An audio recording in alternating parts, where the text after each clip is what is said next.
Ahead, 24 left. Hello everyone, I'm Ben with BTC Sessions. I'm here on 4th Street in Calgary, Canada, and today I'm bringing you part 3 of my interview with Phil from Exodus Desktop Wallet. We're going to get into some of your questions from Twitter and take a look at what he has to say. Okay, so what I wanted to touch on, before I came on with you, I put on Twitter that I was going to be chatting with you. There are a few people that threw out some questions. I kind of took those questions, and there were some that were the same and similar, so I just kind of boiled them down to a few. So one of them, somebody was asking about the exchange function in the wallet. They were asking about, now the last I had known, you guys used Shapeshift in the background. He was asking about the option for Changely, which a mobile wallet like Coinami offers the choice between the two. Now, how is the exchange function in your wallet currently working? Because you said something to me that I didn't realize, and I think a lot of other people using the exchange function may not realize now. Yeah, well, we like to kind of have it that way. We want our customers to think they're dealing directly with us at Exodus. Any problems that they have, we want to be the ones to take care of them, and we want to be the ones to make everything right for them if something were to happen that in terms of an error with their exchange. But we do have multiple exchange partners that we work with now. Shapeshift is one of them. Changely is one of them. And we've done that, if you've noticed in the, I don't know if you still are using it or if you're waiting for us to add Segwit to come back. But in the more recent upgrades, we've added a lot of new, not just tokens, but a lot of new coins that have their own blockchain as exchangeable assets. And we're able to do that because we now have more exchange partners. Those exchange partners also support a good amount of the assets that we already had supported in the wallet, which means that we're able to provide more uptime, more reliability in the exchange feature for the assets that we do support. Okay, but none of that is it's not visible to the individual. You guys have just made it as you know, whatever exchange route that is most efficient. Is that what you're going with? We go with whatever exchange is the most reliable and most efficient. Yeah. Okay, perfect. So it's all in the back end. The user doesn't need to worry about that. Okay, and that fits in with your vision of just having it simple for a base user to just jump on board and just see what they see and not have to worry about the nitty gritty in the background. Okay. Now there were a lot of questions about when this coin, when that coin. I'm just going to throw out 3 here. You can comment specifically or not if anything. You know, if you know of any of these, or you can just have a vague yes, no, maybe someday. Okay, so when Monero, when Zencash, when Stellar, those are the 3 that I saw pop up. There may have been others, but Monero, Zencash, Stellar, anything on that? Cool. So I was following along a little bit. So yeah, we had those 3, and then someone asked about EOS mainnet. Yes. So Monero, Zencash, and we'll go with Monero and Zencash first. Monero and Zencash, although I can't offer any like specifics on them or comment on the assets that we are currently working on or assessing in that nature, they are on our radar. They're heavily requested assets, and we are looking into integrating the assets that people are asking for. In terms of Stellar, Stellar is in our beta program right now. We don't know when it will exit our beta program and make it to Exodus, but it is in beta. EOS mainnet. A lot of people ask something about EOS because this one I kind of wanted to frame separately. Yeah, cool. We can do that because I think that the question was, well, the comment was a good one, and it's something that we can totally own. So okay. Go ahead and ask away. Okay, so the question was more or less centered around EOS or EOS, the problems that came with the mainnet launch of it. And you guys, I believe, you were hosting the ERC20 tokens originally, correct? Correct. And so I guess the switch, there were issues with the switch from EOS ERC20 tokens to the actual main blockchain now that it has been launched. Can you dive into what happened there, what happened within Exodus itself, and how you guys are handling it moving forward?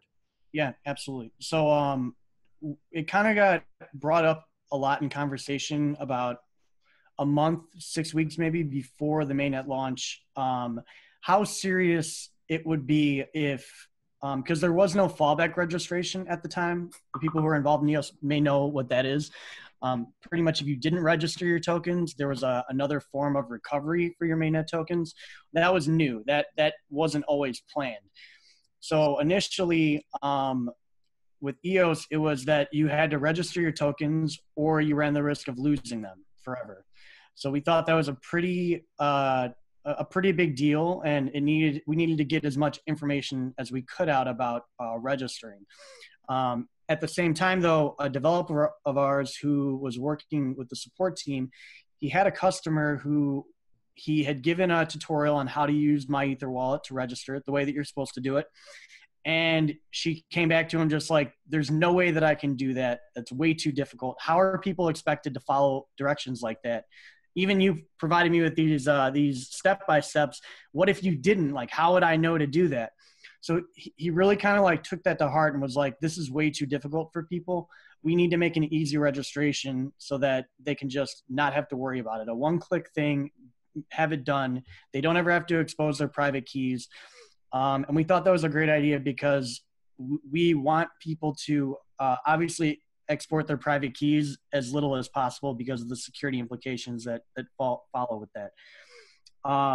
So he began working on the claim feature or the registration feature, and we put that in. From there, we were pretty bullish on EOS after it launching being easy to integrate. We didn't understand all the complexities that went into EOS mainnet like we do now. And that was a big fail on our end because we got a ton of people to register in the wallet, which doesn't lock you into the wallet. People can access their tokens now. You can still take your private keys and put it into another mainnet wallet and access your mainnet EOS. But we thought that we would be able to tackle that a lot quicker. We didn't understand that there was going to be the account creations, the staking, the RAM, all of those things that are now additional features that would have to go into Exodus. It would create a wallet that's not like the other wallets. In the very beginning, there were other issues, like they were talking about ratifying the Constitution and maybe changing code, and all of that are things that our developers have to take into account before diving into building a wallet, because they build all of the wallets and then from scratch and then put them into Exodus to look pretty like everything else. So we originally were taking a wait and see approach at the launch to see how everything was going to play out, and now it's kind of played out a little bit. So now we're actually, we are in the process of creating a claim feature. We don't have an ETA on when that'll be ready, but we do have, that'll be the kind of step one while we're assessing mainnet integration and whether or not that can or can't happen. But that is something that we really want to take care of for our customers, because that's something that we definitely overshot in thinking that would be an easy task. And we know it's important to give people a method to at least safely get them out of Exodus. So we'd like to find a way to do that without them having to export their private keys. Yeah. Well, I mean, there's never any shortage of surprises in crypto. So you guys have your work cut out for you pretty much, dealing with so many assets. I'm going to touch on one other Twitter question.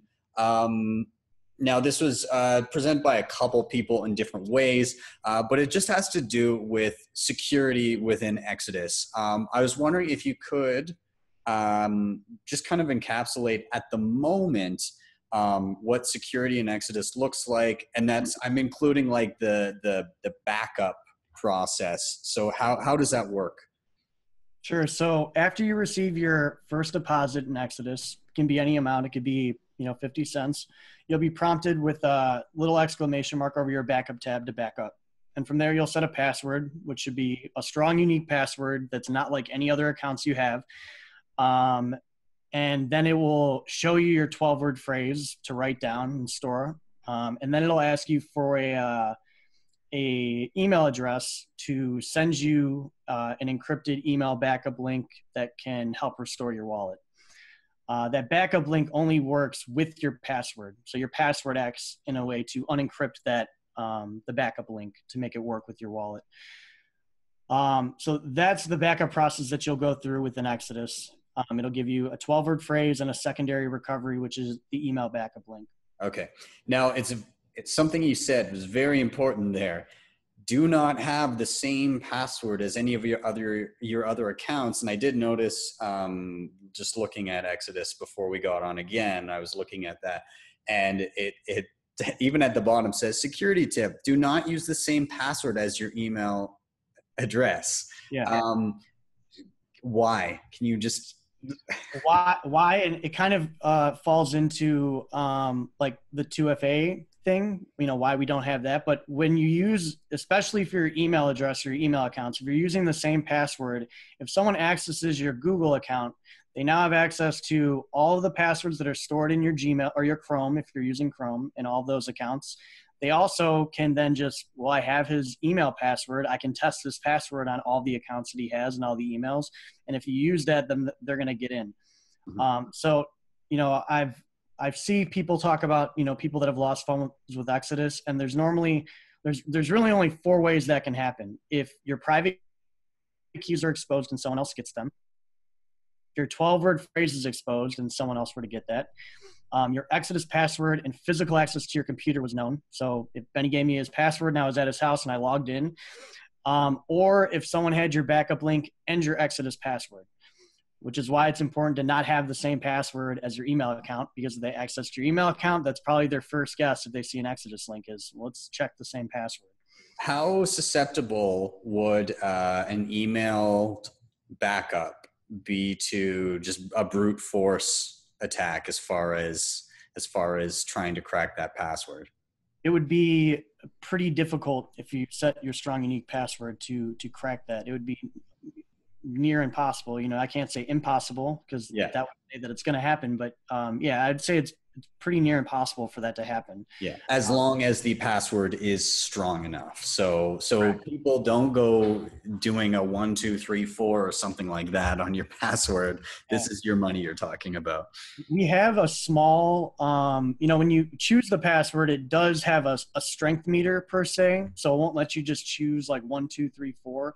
I'm not sure of what the parameters are to what it makes you put in, like how many letters long. It doesn't actually state like you have to have 8 characters and a symbol. But there are things in place to make sure that it is of a certain length or a certain complexity.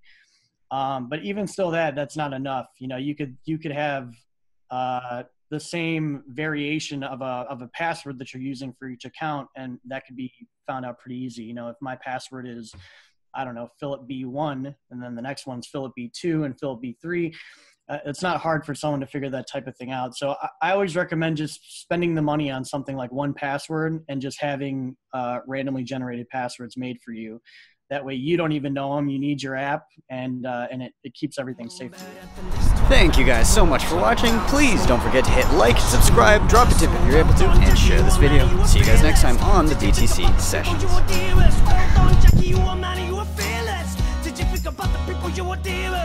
24 hours ahead, 24 left. Should've known.